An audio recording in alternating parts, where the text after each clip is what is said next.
It's been a while since I covered post-processing in a video, and it's something that I do get asked about a lot, something that people in workshops also ask me about. So for me, processing, it's really about personal style and the mood that you're trying to create in your images. So I think that a video on post-processing really should try to give you tools that you can use to create what you're trying to achieve with your images, and having those tools also gives you an idea of what might be possible with an image, what direction you can take an image, or open up new possibilities in your own editing. So what I want to do in this video, rather than doing a walkthrough of an entire image from start to finish, which I've done before in previous videos that I'll link up in the top here, what I'd like to do is give you 5 tips that you can use on your images to really enhance them. Now, not all of them can be used on every image, but you will be able to use these techniques on a lot of your images to really give them impact. So a lot of what I'm going to be talking about in this video is using masks to target specific parts of the image and make local adjustments. Now, masks are relatively straightforward. Most people will have used masks. You can see here that I've got quite a few masks already on this image, so we can just select this one here, and this is just a gradient mask that I've pulled in up from the bottom, and you can see that that's just brightening the foreground of that image a little bit. And you can see that just by altering this here, we alter the feathering or the effect, the way that the effect grades into the filter. Now that's relatively straightforward, and in this video I'd like to talk about a few more sophisticated techniques. So what I'd like to look at here is the sky.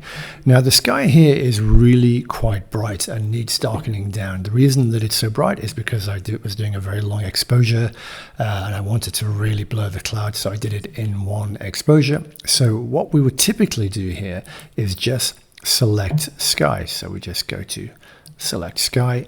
Now this is just a very messy way of doing it. The Lightroom does a relatively good job of selecting the sky, but you'll see when we darken it down, it just looks a little bit odd.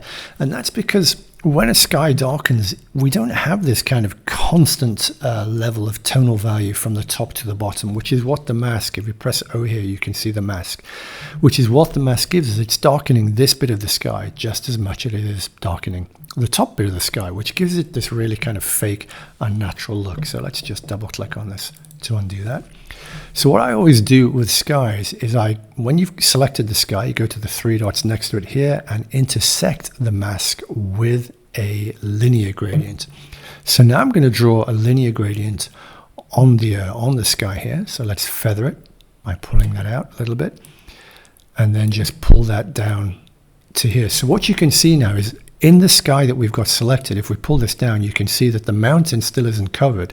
But what this does is it grades the sky in the same way that it actually would appear naturally to your eye, because it is always going to be brighter on the horizon than it is at the top. So now when I darken the sky down, you can see it gets much darker at the top, and the effect here is considerably less when it gets towards the mountains. So it looks a lot more natural. Now here's another image, and this is just going to be another step beyond that in terms of intersecting the mask, because what I want to do is just target this part of the area here, the land, the mountains.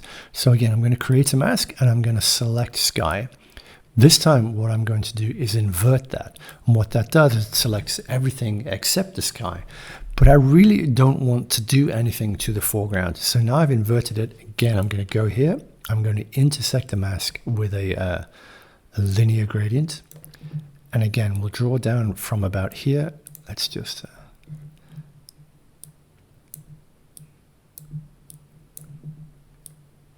and now you can see that I've just got this little bit of land here selected. The foreground isn't selected, the sky isn't selected, and this allows me to work with this little bit of land here and just play around with that if I want to make that a little bit brighter, or if I want to make that a little bit darker, or if I want to put a little bit of contrast in there with an S-curve. So intersecting masks like that really does allow you to target specific parts of the image, whether it's the sky, whether it's just the mountains, or whether it's the foreground. Now the second thing that I want to look at is also about using masks to work on local parts of the image. Now if you saw a video that I put out earlier this year about depth, one of the things that I talk a lot about is tonal depth, having darker parts of the image and brighter parts of the image. And while we can compose around that, it's also very useful to add this kind of depth, to add this kind of tonal variation in post-processing. So what we've got here is an image that I shot in Utah. Now, the tonal variation is very, very similar here. What I want to do is to make your eyes move towards these kind of columns here, particularly this one at the back, which is a little bit more brightly lit. So the way that I'm going to do that is to just darken down the edge of the frame a bit. So I'll just go here, create a new mask, linear gradient, just drag a gradient onto the bottom here. And all I'm going to do is just subtly reduce the exposure of that just a little bit. Now you can see the effect of that here. What that does is it pushes your eye away from the dark area towards the bright area and gives the image a little bit more three-dimensionality and depth. Now I do this a lot on my images, darken parts of the foreground just to make it almost a kind of a ramp that brings you into the image. So it's darker at the bottom, your eye will move across the dark into the brighter parts of the image. So gradient filters like this are really useful for doing that. You don't want to darken it so dark that you can't see the detail anymore, but just to give it that extra little bit of depth. Now, a step beyond that is in images like this from Namibia. Here we've got a very, very bright foreground, and that becomes really distracting because the light's hitting it. So again, just doing the same thing. Let's bring in a linear gradient and just bring it in the bottom here. Now I'm going to give this one, rather than feather it out a lot, I'm going to kind of make the feather relatively narrow and just bring that here about there, and then I'm just going to really darken this down. Now the reason that I'm doing this is that this bright area really catches your eye, and I don't want your eye to be I don't want that bright foreground to dominate the image. I want your eye to go to these brightly lit trees here, and then off to the top right where we can see the light coming in. And this foreground here is very ugly, so darkening down the foreground is something that we can do just to hide parts of an image that we really don't want you to look at. So just leaving it somewhere like that, and that gives the idea here that this part of the image is in shadow in the same way that this dune is in shadow. Now another aspect of this is using vignettes in image. A vignette is darkening the whole of the outside of the image and having a slightly brighter center. And what that does is a similar thing. It kind of pulls your eye across the shadows towards the brighter center of the image. Now Lightroom does give you a tool to do that. It's somewhere down here, I think, right at the bottom, post-crop vignette, but it's a little bit of a blunt object, and I like to have much more manual control of my vignettes, so I always do them manually using a mask. So we'll just go here, we'll create a radial gradient. Let's just close this and draw that really wide over here. Now you can see my radial gradient is got a lot of feathering, so I'm just going to widen out the feathering there and put it somewhere like that. Now, no, maybe a little bit. Yeah. Now, then I need to just invert it, and you'll see just the edges of the image are selected, and I can just move this around a little bit. And this is the kind of control that you don't get with the Lightroom vignette, because I don't want to darken these bits of the water too much. I'm just going to drop that down a little bit. And this just creates a little bit more depth and drama in the image. So we just see if we turn that off and on again. Here we go. Just focuses the eye, gives the image a little bit more drama. We can do that also on this image here from Namibia. So again, just click radial gradient. Now, because the sky is brighter off to the right here, I don't want to have the vignette in the center because I don't want to have this side of the sky dark because that's where the light source is coming in from. So I'm going to kind of change the vignette, put a little bit of center again, invert it, and then again just drop the exposure down a little bit. And all that does is it just darkens down this foreground a little bit. There's not really much going on there.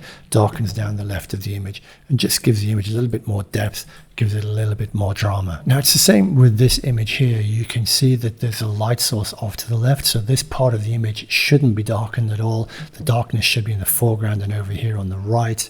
So when we create the gradient, again, a radial gradient, we just bring that in like this, making sure that none of the gradient is is coming over the bright part of the sky here. Let's just shape this a little bit more like that. A little bit in this way. Invert, and you can see in red the parts of the image that are going to be affected. It's just, and then just darken that down here. And again, what that does, by having a darker foreground, darker on the edge, brightness here, it gives the image more depth, it gives the image more separation and a little bit more three-dimensionality just by having darker corners which move your eye towards the brighter part of the image. Now, as well as using vignettes to make the borders and the edges of the image darker, we can also make the brighter parts of the image brighter. We can enhance the areas where we've got natural light coming in to pull your eye towards it and just to give that feeling of light flooding in from the side. Now, you can see here this actually already does have quite a strong light source coming in from the side, but I'm going to enhance that just a little bit. So again, I'm going to use a radial gradient here, and I'm going to bring that in from the edge. And this is going to be in a very long, flat oval to kind of imitate the way that light is moving into the scene. And this is going to be 100% feathered. So I'm just going to push that all the way close. Now, the best way of imitating light is not any of these contrast tools here. It's actually the dehaze tool down here. But instead of going to the right to dehaze it, we're going to introduce haze by going to the left. So we're going to add haze just by going to the left there. And you can see that starts to, if we go too far, it really starts to brighten it up too much. But we just go like that. And because light always has temperature, it's always warm, going to add a little bit of color temperature to that, and all that does is just enhance the feeling of light coming from the side. You can see it's falling a little bit on this boat here. Just really strengthens the idea that there's a strong light source coming in from the left and pulls your eye through the image. We can do it with a slightly stronger effect here on this image from the Dolomite. So you can see that the light is hitting the side of these peaks. So we know that there is a light source off to the left. So we can just enhance that. Again, we'll create the radial gradient. We'll bring that in from the left, from where the light source was hitting. Now, as well as using the dehaze, we can also go to the blacks and lift the blacks a little bit. What that does is it kind of washes out the blacks and just gives a feeling of light falling on there. So just a little bit like that. Then we'll go down to the dehaze and again go to the left. That adds the feeling of light. And then the last thing that we need to do is add the color temperature just to warm it up a little bit. And then you can see here we've got this feeling of light coming in from the side. It's a little bit strong. So just going to reduce that just a little bit. And you do this entirely to your taste, how strong you want to make that feeling. But again, you can see here we get the feeling of light coming in from the left. And you can even do it in the middle of images like this one. This is just to quickly show you. I've got a gradient here. If we turn this on, so the light is actually behind the mountains here, but just by doing the exact same thing, you can see here I've just gone a little bit to the negative dehaze. That just brightens up that mountain and gives the idea of light falling on it. And again, even with an image like this, which is a waterfall in Iceland, I can just give the idea of light coming in from the top. This time, because there is no sky, there's no direct light source here, there's no light beam shining in like there was with the mountains or with the shipwreck. I'm actually going to use a linear gradient, just pull this down a little bit. Don't want to go over this bit of rock here because that doesn't need to be lit up. Just going to go over this bit here in the top where you can see that there's already light coming in. So at an angle like that, again, this time increase the blacks. Just a little bit of dehaze. And that's it really, that's all it needs. It's just to give the idea of light coming in from the top of this cave where the waterfall's falling in.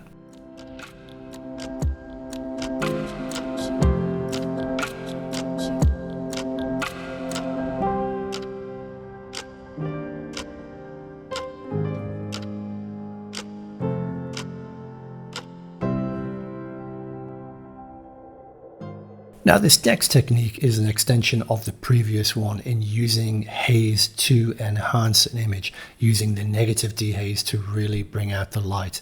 Now, quite often when I'm out shooting, like here in this scene in Namibia, or here in this scene in Tuscany, there's actually nothing happening in the sky.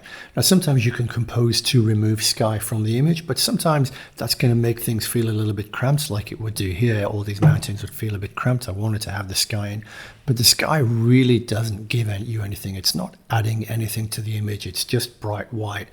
So rather than try to darken that down with filters or to bring out some detail in that, what I find a better thing to do is to really lean into the light, to lean into the haze. Now you can see in this image, I've already kind of brought in one of the radial filters here just to give that idea of light coming in from the side.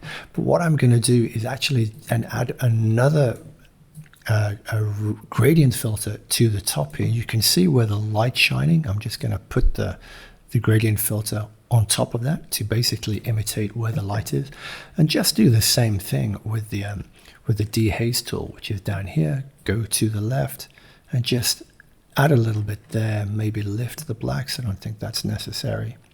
And again, just add a little bit of warmth.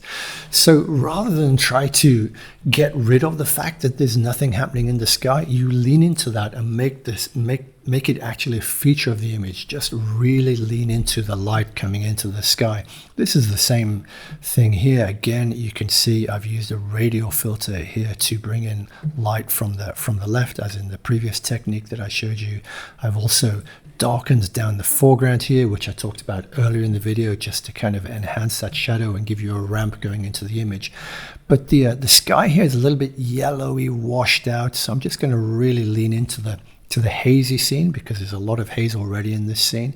And yeah, obviously this trick works better when you already have misty, hazy scenes. It's not going to work on an overcast day or something like that. It really works when you've already got bright sunlight and a lot of haze, and you just kind of lean into it. Just push the dehaze a little bit to the left there.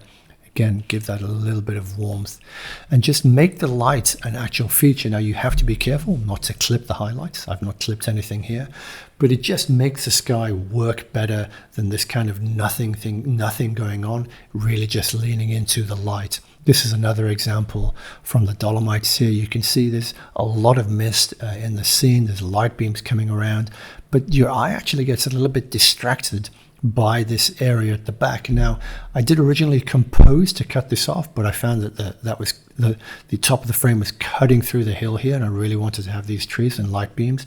So again, and you can see also here, I've used a gradient filter at the bottom just to darken that down, and again, give me another ramp into the image, as I talked about earlier. So again, just gradient filter where the light is. Let's just go over the trees like that, give it some feather. This time I'm going to increase the blacks a little, and I'm also going to dehaze here. Just add a little bit of warmth. And again, what that's done is it's removed the detail from that, so your eye doesn't trip up on the detail there, and just gives you this light coming in at the top of the scene, which enhances the mist and the light and the haze that's already there. This scene is from Olympic National Park in Washington State. Now, there was quite a little bit of mist lingering in the trees. You can see it at the back here. Again, you can see that I've just used a bit of a gradient filter in the foreground just to darken that down a little bit and pull your eye into the image. But this is a little bit too contrasty, and I really want to lean into the hazy feeling. Again, nothing going on in the sky. But this time I'm not going to do it on a filter. I'm going to do it globally. I'm just going to lift the blacks a little bit, then go to the dehaze, negative dehaze, and just give the whole scene, let's just darken that down a little bit, just this feeling that it's a lot more flooded with mist. We can probably just darken down the exposure just a little bit there. And all that's done is just created this feeling that the whole scene is a little bit more saturated with mist and haze, and giving it a lot more of a moody, kind of painterly feel.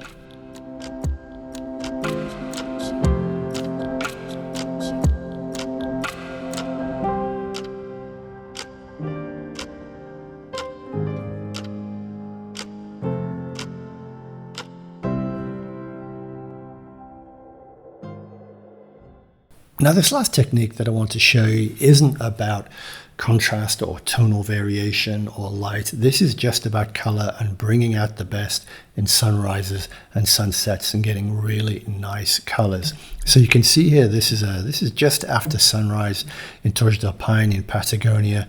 Now, if I really want to just get the most out of these colors, get them really nice and red and orange, the best way to do that I find, one trick that I often use, is to go to the tone curve. Now, usually I will just play around in the tone curve for contrast with the RGB channel here, but you do have also the individual red, green, and blue channels. Now, these give you really powerful tools to really play around with colors a little bit. So you can see here in the red channel, if we go to the highlights end here and we just move that just a tiny bit towards the red. If you go too much, then it just goes crazy. But just by moving it a tiny bit towards the red, and then we combine that by going to the blue channel, which is blue and yellow, we can warm this up by going down a little bit towards the yellows. No, that's a little bit too much. You can even put a little bit of magenta in it if you like by going to the green channel. No, that's too much. Let's just go back. I think there's too much yellow there. I like the red originally. And you can see that just really gives those colors a nice punch. That's maybe can go a little bit stronger with the reds. So you can see this is just a really nice way of enhancing the colors in a sunrise or sunset scene. Let's have a look at another one here. This one is from Eastern Greenland, from Scoresbysund. There's quite a little bit of color in the sky, and we can just subtly bring out the best of that by just in the red channel, pushing the reds a little bit. Now, because this is a very cool scene with lots of eyes, I'm actually gonna go to the blue channel here, and we can maybe even introduce just a tiny bit of magenta. Now, we do have the color temperature and the tint sliders here, but these don't give you anything like the same amount of control that you get when you're doing this on the tone curve. These are just basically, this will make it more purple, this will make it more green, this is going to make it more yellow, this is going to make it more blue. The subtlety that you can get here, because we can work just in specific tones, we're just working with the highlights here, which is what the sky is. The sky is where all the highlights here, so you can see it's not really touching the white parts of the scene or the background here. It's just really bringing out color in the sky, and you can see that's very, very subtle, but it's just a very nice way of just enhancing the colors that you can have at sunrise and sunset. And that's it for this video. I hope it's been useful and I hope it's been interesting. If you've got any questions at all, just drop them down below and I'll get back to you. And if you've enjoyed this video, please consider liking and subscribing to the channel, because it really does help a lot. And if you enjoy my photography, if you'd like to join me on a workshop, I run photo tours to some amazing parts of the planet. Coming up next year, we'll be visiting Japan. We've got workshops in Patagonia, Namibia, Madeira, Utah, the Azores. If you'd like more information on any of these workshops, you can find that on my website, or simply drop me an email if you're interested in being put on the waiting list for any of these tours. And as ever, thanks so much for watching and good luck with all your photography. I'll see you next time. Cheers.